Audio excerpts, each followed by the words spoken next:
Both Rich Rodriguez and Ross Hodge continue to do work in the transfer portal for West Virginia Mountaineers, and we're going to talk about it in this live edition of Couz's Corner here on this Saturday. Thank you for joining the show.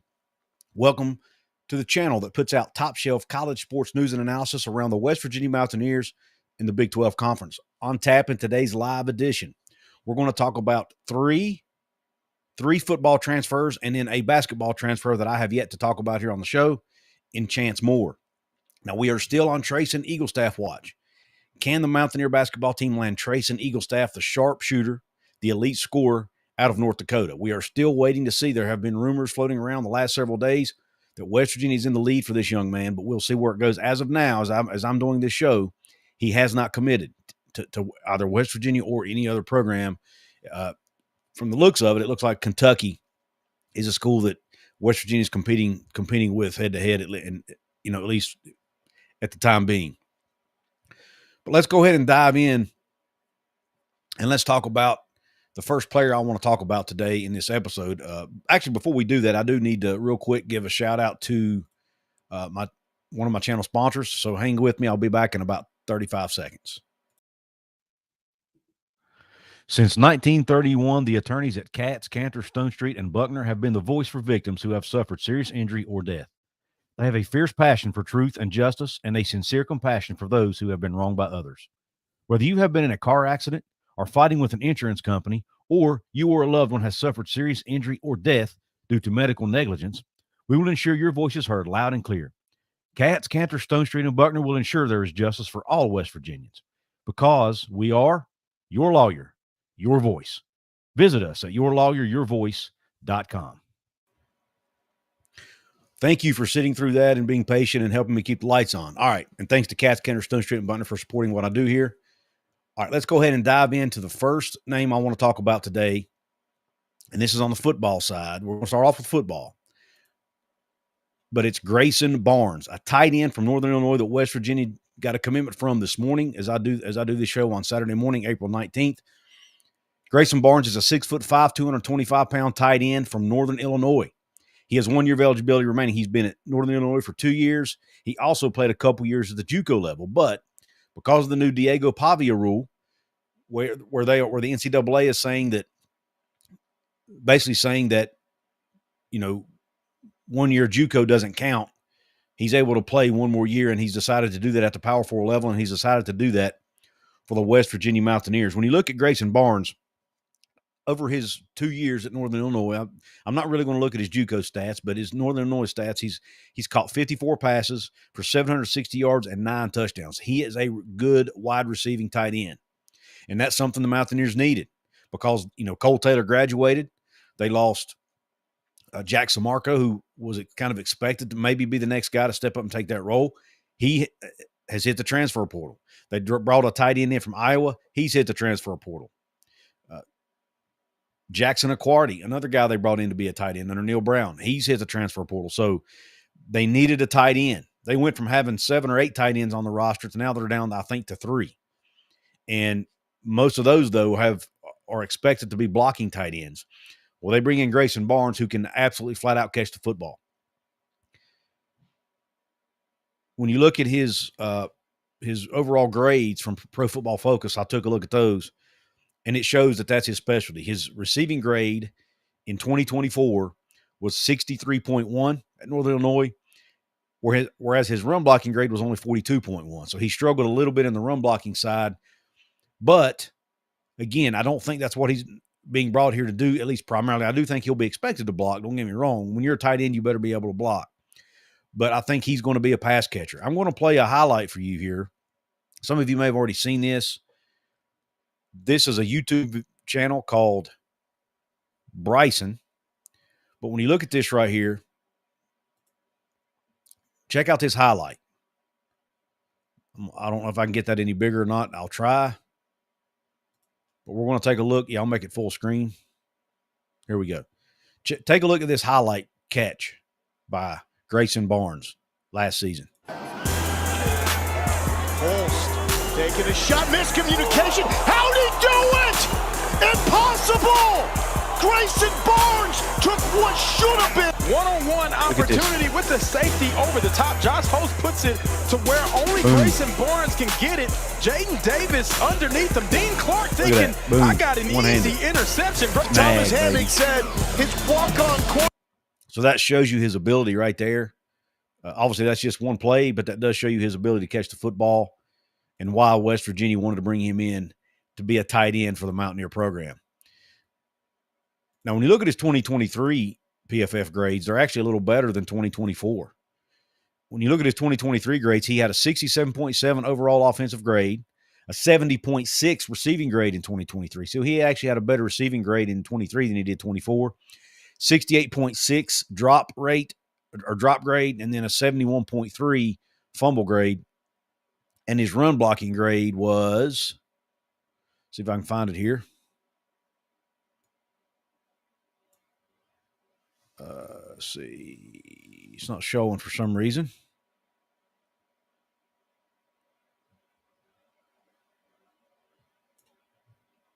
Yeah, anyway, his run blocking, I'm looking at his receiving grades. No wonder. Let me go back and look at his run blocking grades. His run blocking grades from 2023. Yeah, he had a 51.8 run blocking grade.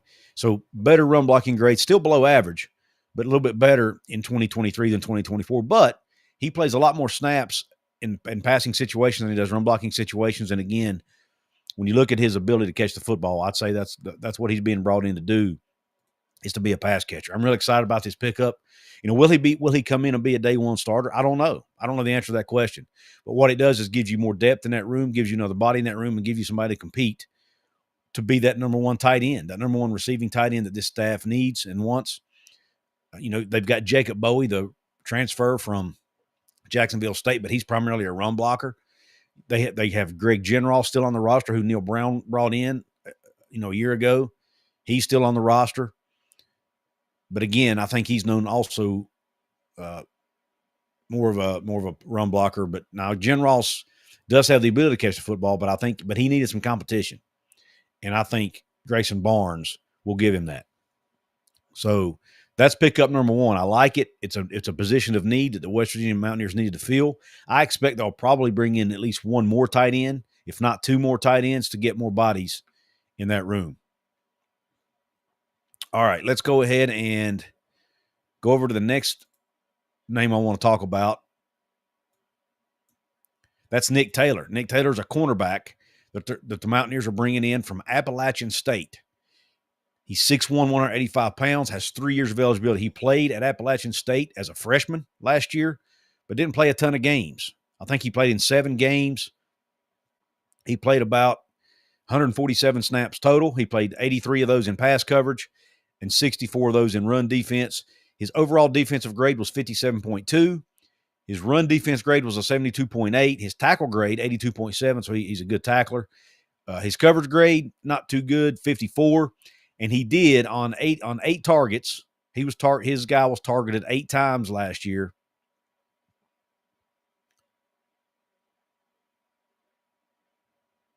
And he gave up his guy was targeted 14 times last year, and he gave up 11 receptions. So that's not a great percentage.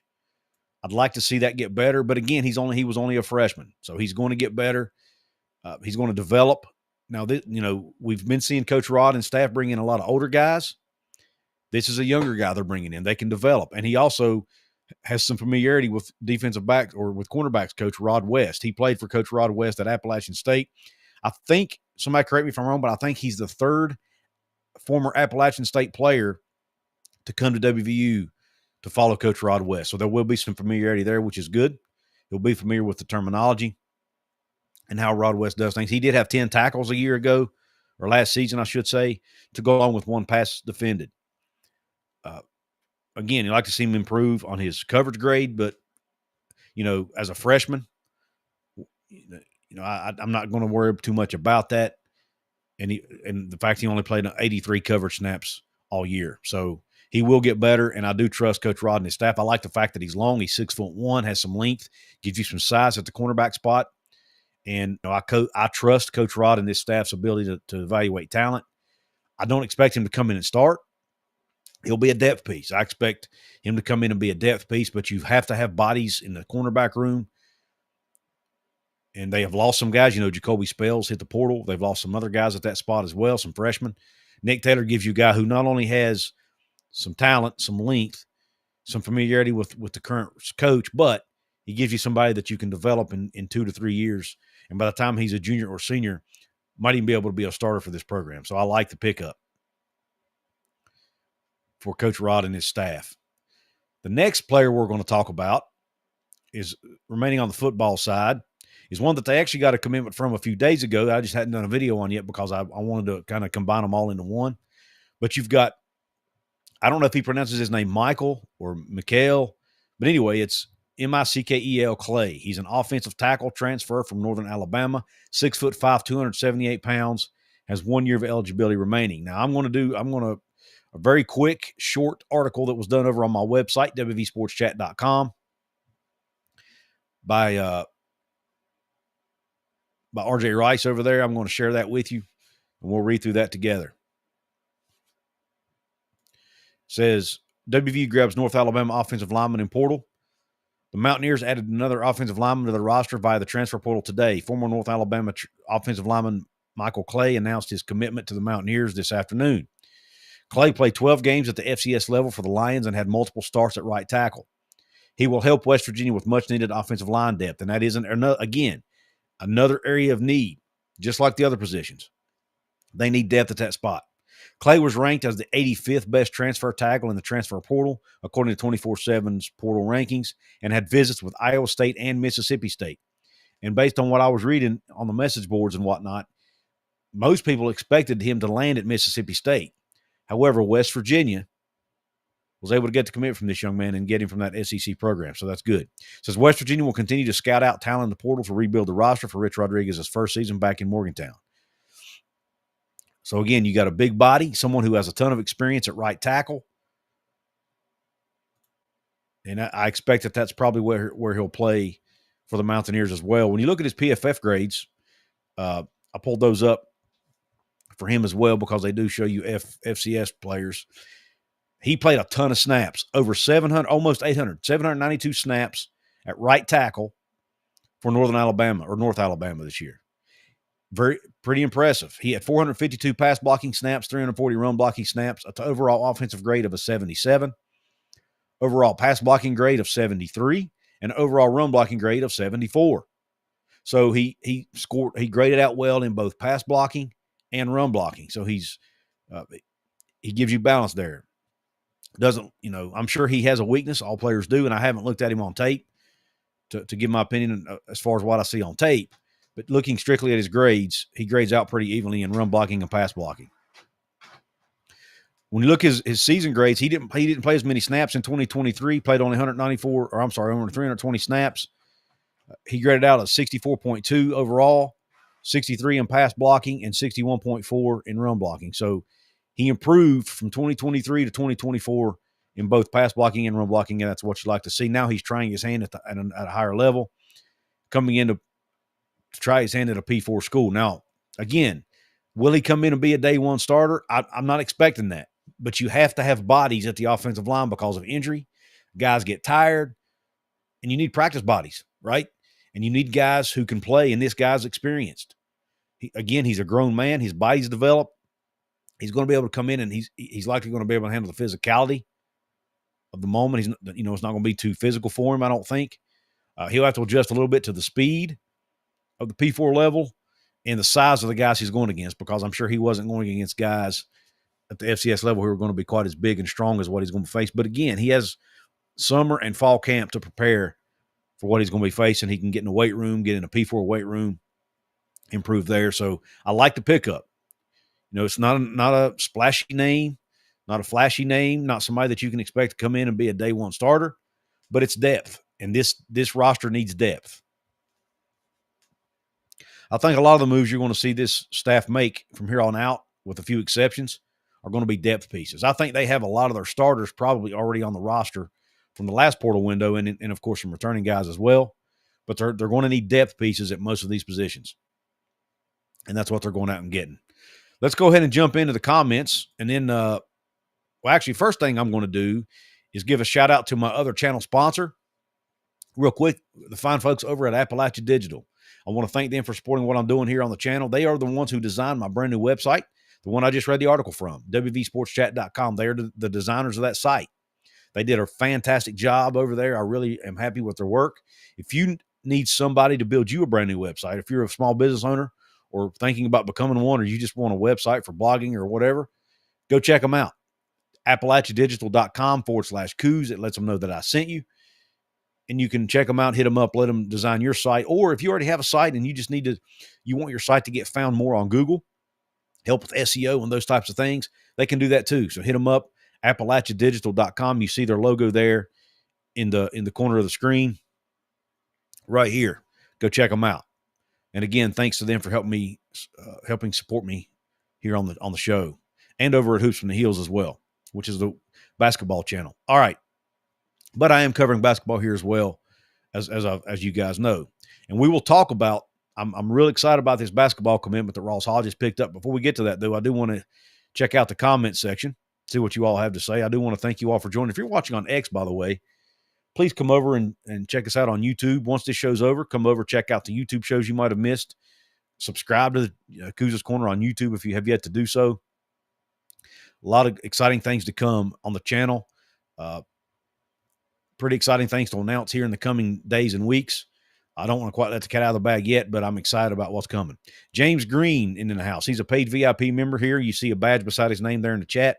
Thank you, James, for supporting the show here, brother. We have WVU Mountaineer with Kenny in the house. We have Locked On West Virginia. Says, I would appreciate, if people wouldn't promote women in his live, just not great etiquette. Yeah, I wasn't going to say anything about it. I hadn't even noticed it, by the way. Let me see.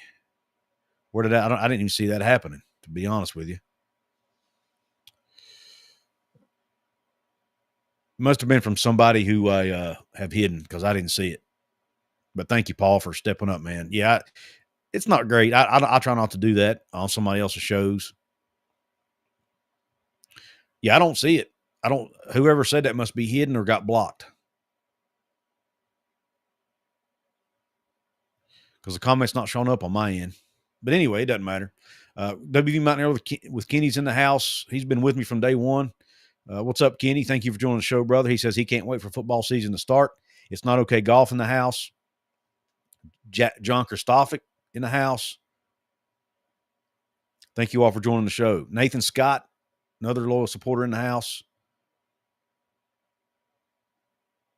H. Bar Farkle, another VIP member, says, how many guys left via the portal that we really wanted to keep?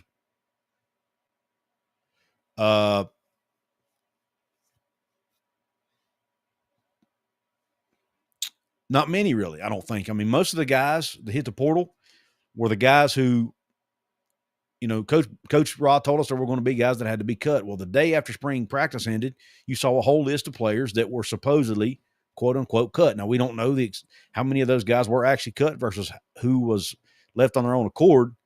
But according to the West Virginia media members and just reading the tea leaves and the writing on the wall, I think the majority of those players were probably asked to leave. Again, we don't know who was asked to leave versus who wasn't, but you can pretty much assume that most of them were. Now, some of the guys that have come out later, might be a different story. I don't know. Jacoby Spells, for example, I'm not sure he would have been on that list because of his experience among other players, but we can assume that. But Jacoby Spells, let's be honest, Jacoby Spells has not so far played up to the expectations we had for him when he first come in as a 4-star recruit out of high school. He's one of the most highly recruited defensive backs West Virginia's ever had, and he had that great pick 6 in the Virginia Tech game a few years back as a freshman. But he had struggled to see the field he has had to deal with some injuries in his defense. So that's hampered him a little bit. So if he can get healthy, maybe he does live up to those expectations. But as of now, he hasn't. So that's why, some of these negative articles and headlines that have been out there about, the players leaving, all these players leaving West Virginia, most of those guys were likely not going to see the field much, if at all. So I don't think they've lost anybody yet that were probably going to be huge contributors to the team. Damon Tillman says, Couz, thanks for all you do for us. Hit that like and share button. Appreciate you, brother. Yeah, Dom Collins is a speedster. He is very fast, but Coach Brown said publicly when they recruited Dom and signed him that he was going to be a developmental player. He said that. So, Dom, he's very small. And, I don't know how polished he was compared to the other guys in his route running. I don't know how good of a blocker he was compared to, we weren't at practice every day. It takes more than just straight line speed to play at the P4 level.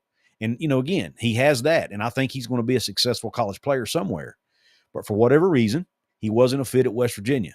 I don't know if it was blocking. I don't know if it was route running. I don't know if it was something else. I have no idea. Whatever it was, though, either Dom or the coaching staff decided it was better for him to move on. And that's what he's doing. And I wish him the best. I've been promoting the crap out of him on X, trying to help this young man land on his feet because he is a hometown kid from right here in Princeton, West Virginia.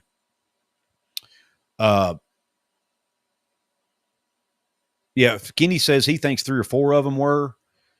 I'm not even sure it's that many, Kenny. Just my personal opinion. Now, I thought Obina Onwuka would have been a guy that would have contributed potentially, and there were 1 or 2 more. The defensive lineman Jean Noel or something like that was his name. His name is leaving me. I'm having a brain fart, but I thought he might have contributed early, but again, he's gone as well. Nathan Scott thinks Dom will play good down at D2, then transfer back up if he shines. That's exactly what I think, Nathan, and maybe even the FCS level. There are a few FCS schools that are offering him, I think, as well as some D2 schools. And who knows, maybe we'll see him pop up at another Power 4 school somewhere. I don't know, but, he is fast. And speed, you can't teach speed, man. Other things can be taught. You can't teach speed. So we'll see. Maybe somebody takes a chance on him. And H. Bar Fark was exactly right. In this current environment, you can't really afford to develop guys. I mean, you have to, and Coach Ross going out right now and getting guys that can play right away. I think that's what he's doing. And I think it's pretty obvious what his strategy is when you really look at it. I'm trying to pull up to see if I'm pulling up this up on my phone to see what the live chat looks like. It's pretty much the same, I think. Who's Mr. Green? Who you guys talking about? Oh, Timothy Green. That's a great point. I hadn't seen Timothy in a while either. I hope he's okay.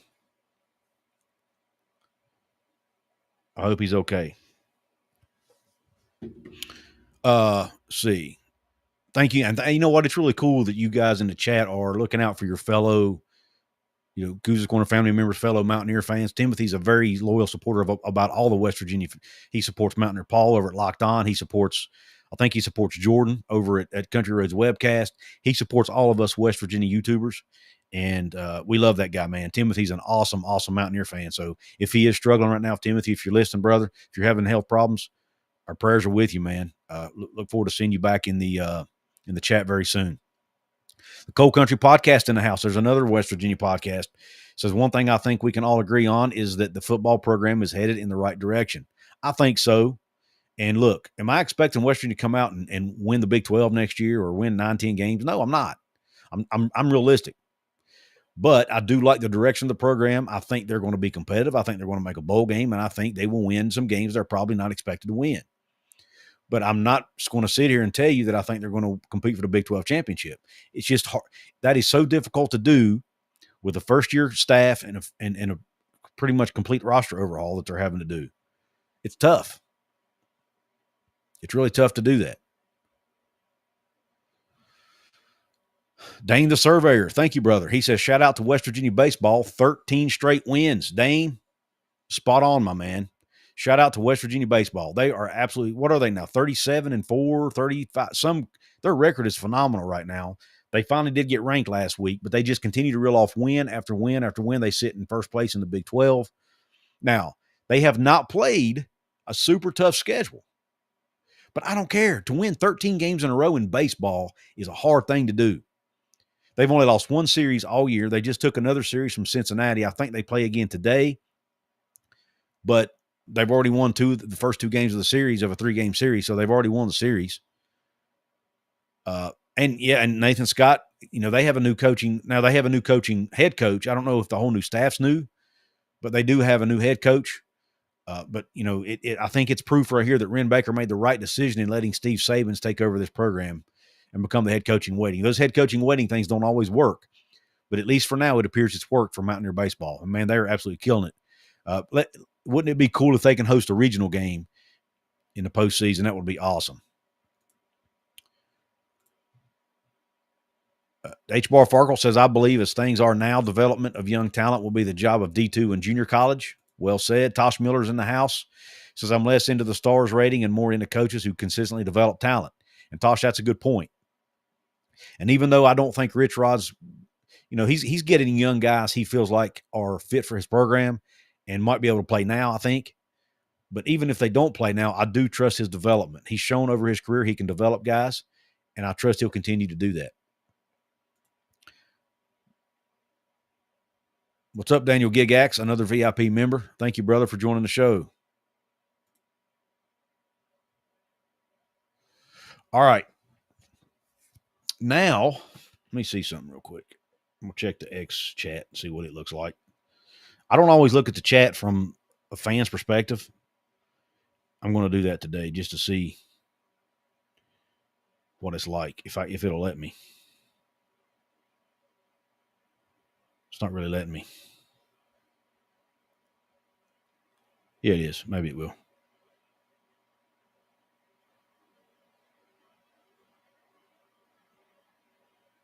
Anyway, all right. Let's go ahead and get over to the next topic I want to talk about, and that is the basketball transfer that Coach Ross Hodge was able to get over the weekend. His name is Chance Moore, and boy, am I excited about it. I'll be honest with you. I did not know a lot about Chance Moore. I had to do some research. But he's a guard coming over to the Mountaineers from St. Bonaventure. He's 6'6", 210 pounds. And just like there's a theme here, as I've mentioned in multiple shows, there is a theme to what Coach Ross Hodge and his staff are trying to do, and it's one word. Well, two words, really, length and defense. Chance Moore gives you both. And not only can he guard, and not only does he have length, he can also rebound. He averaged 6.5 rebounds a game as a guard at St. Bonaventure. And one of his biggest strengths, when you dig into the numbers and dig into to his stats and look at his highlights and everything, one of the things he's really good at is putbacks.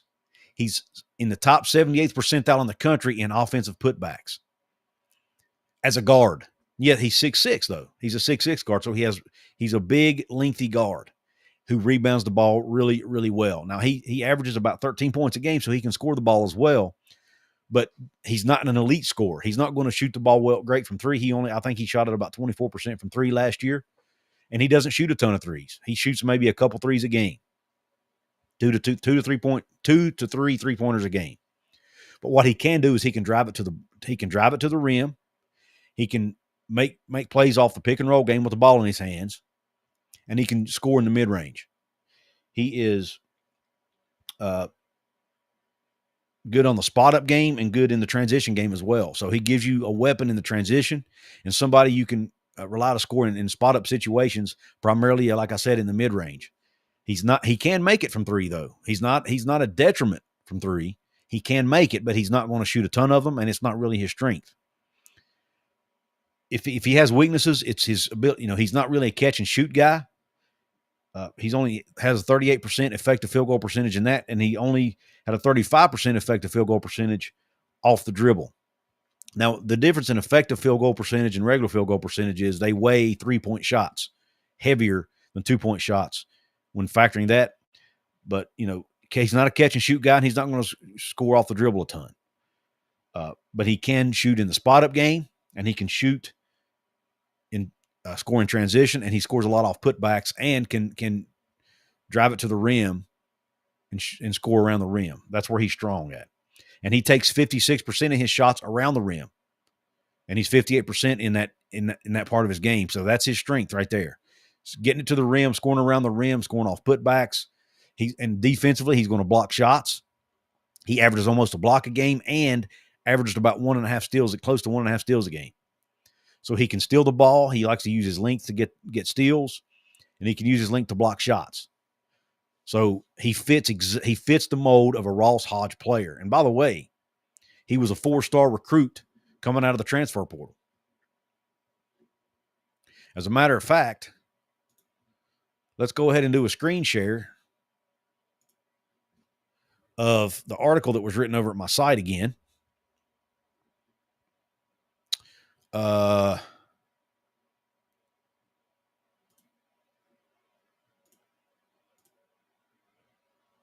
Braxton Fuller. All right, I had to pull it up. Now let's go ahead and do a screen share.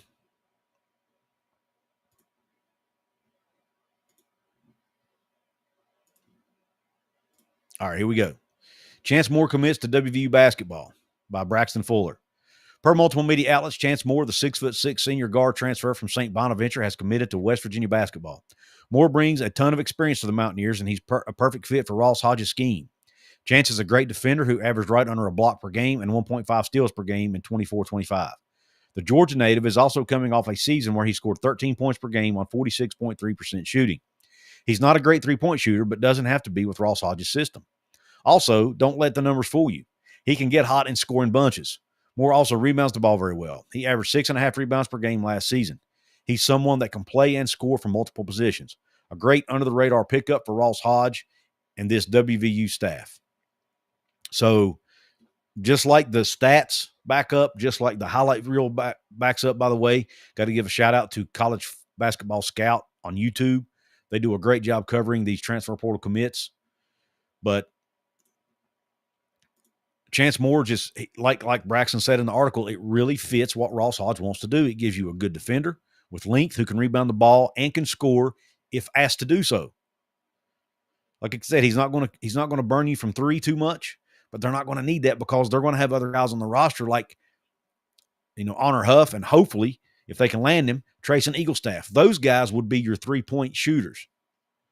But you're going to have Chance Moore, Brennan Lorient, Jackson Fields, and other guys who can not only shoot it if called upon to shoot it, but can attack the rim, rebound it for you, and guard. I mean, it's just it continues to put the pieces of the puzzle together for this basketball roster, and I love it. Not to mention the big they brought in Obioha. So he's really doing a good job putting the pieces together, getting guys who fit what he wants to do, and will also fit, and can't be something we probably don't talk about enough is these are guys who are likely going to fit what he wants in the locker room as well and to build the culture he wants to build it within the program. Daniel Gigak says we will have to money ball the football roster. Maybe so, Daniel. It'll be interesting to see what they do. They're definitely not going to be able to go out and pay huge money. Now, Oklahoma had a 5-star linebacker that went in the portal yesterday. I kind of put an eyeball emoji out on Twitter just for fun, but because he does have a connection to Zach Alley, the defensive coordinator at West Virginia, but it was a shocker to the Oklahoma fans and Oklahoma content creators out there. They did not see it coming. He was the only 5-star recruit on the entire defensive side of the ball last year for Oklahoma, and he's entered the portal. My guess is he's probably getting a big money offer somewhere, and I don't think West Virginia can afford to compete with that, just to be flat out honest. So like Daniel said, they're going to have to money ball it. But I want you guys to comment. What do you think? Whether you're watching this live or on the replay, let me know what you think about Chance Moore, the basketball recruit, as well as these football recruits that I talked about. I want to get your thoughts on them as well. Mountaineer Lair with Kenny says, is Eaglestaff on campus today? I heard that he was Mountaineer Lair with Kenny, but I can't confirm it. What's up, Couz? This is Everything WVU Podcast. Says, what's up, Couz? I heard that VOM has said Eaglestaff is at WVU right now. I've also seen that on the message boards, so it appears to be the case. Daniel says everyone knows how to money ball is the problem. He also says when I hear 6'6" for guard, the opening roster announcement for the 1990s Chicago Bulls comes to mind. Yeah, at guard, 6'6", Michael. Yeah, I'm with you, Daniel. But now I'm not even going to say Michael Jordan's name with that player because he's obviously not him. Tosh Miller says that steal at home against Marshall was awesome. It was Tosh. Wasn't that awesome? As a former baseball player and leadoff hitter myself, it really hit home. I loved it. And he has a 4.9 assist rate. Great point, Kenny. He can also pass the basketball. Very, very, very great point.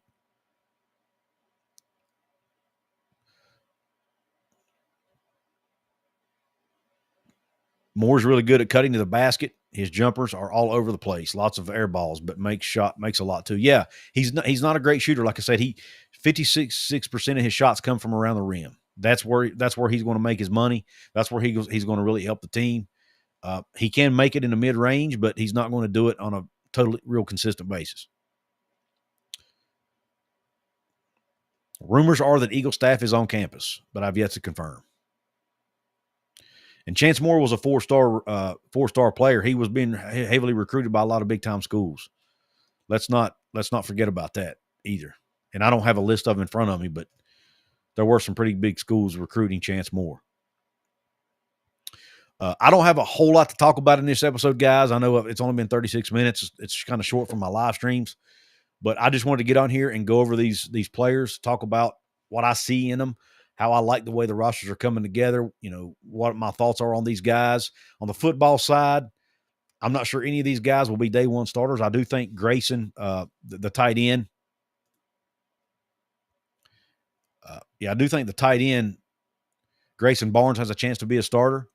But, as far as Nick Taylor, I think he's a developmental guy potentially that can be a depth piece for you, maybe play special teams. And the offensive tackle, Michael Clay or Michael Clay, whatever his name, however you pronounce it, I look for him to be a depth piece as well. But I'm sure Coach Ross is going to give all these guys a chance to perform and a chance to prove themselves in practice. And who knows? Maybe they end up being diamonds in the rough and end up being really, really good players. We will see. It'll be interesting to watch the football team over the course of the next few days to see if they make any splashes out of the portal. Right now, it's been mostly depth pieces, in my opinion, at least in this portal cycle. Now, the last portal cycle, they hit some home runs, I thought, with guys like Jamoy Robinson, Cam Vaughn, Chase Wilson, and others. But for right now, I think most of the guys that they're bringing in are depth pieces, but there's still plenty of time. The portal just opened a couple days ago, so there's still plenty of time for them to go out and land some big names.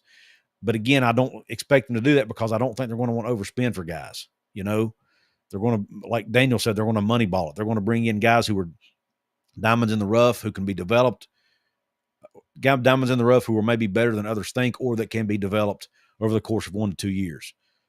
The days of developing true freshmen are probably not going to be around much longer at West Virginia, but you can still bring in guys. There is still a developmental piece to all this. Even for the older guys, there's still some development that has to take place for every player on the roster. Damon Tillman says, Couz, Chance played against the Mountaineers and put 24 on us. That's I forgot to mention that, Damon. Thank you for bringing that to my attention. Missouri, he was at Missouri State a couple years ago, came to Morgantown and put up 24 points on West Virginia. So he's done it against, he has played well against, P4 competition. Yeah, everybody please hit the like button if you don't mind. There's 113 on the YouTube side, only 31 likes. Thumbs up buttons really help the videos, guys. Please do that for me. And even if you're watching on the replay, these thumbs up button really, really still helps. I do want to wish everyone out there a happy Easter. This is Saturday before Easter. Happy Easter to everyone out there. And it's also, it's secondary to Easter. Obviously, Easter is much more important. It's time to remember, what Easter is all about, obviously, which, if you're a person of faith, is the death and resurrection of Christ. But secondarily to that, and something on a more fun and casual side, it's WrestleMania weekend. And I'm excited about that as someone who's kind of a casual wrestling fan. I love WrestleMania week. And looking forward to some great matches this weekend. So anyway, thanks to everyone for tuning in here. And I appreciate the support on the channel. Appreciate everything you do. Again, please hit the thumbs up button. Please subscribe to Couz's Corner on YouTube if you haven't yet. Again, I have some pretty big announcements coming up in the next few days. I will be taking some time off next week, taking a little bit of a vacation, taking some time away. So you may not see a ton of content from me next week, but don't worry about it. I'm not quitting YouTube or anything. I'm just taking some time off. So for what it's worth.